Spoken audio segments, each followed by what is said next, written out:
Hi guys, so today I'll be doing a demonstration using Ole Henriksen's new Wonderfeel Double Cleanser. This is the perfect cleanser for anyone who wears a full face of makeup or even if you wear waterproof makeup. It breaks down everything for you in just one easy step. There's a little bit of chamomile inside of there, which always helps with soothing the skin. If you have sensitive skin, any product that has chamomile is always going to be a good thing for you.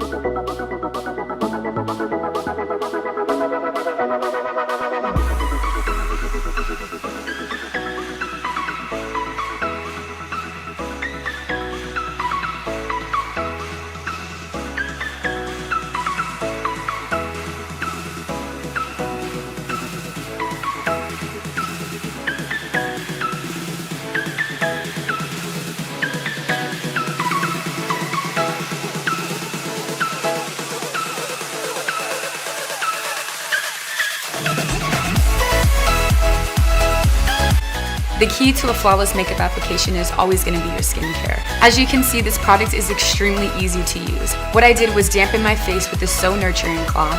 Then I take about a dime size of the Wonderfeel Double Cleanser product and I massage it into my face for about 1 to 2 minutes in circular motion. I go back in with the So Nurturing cleansing cloth and I wipe off all the extra residue, leaving my skin hydrated and double cleansed. Thank you guys so much for watching.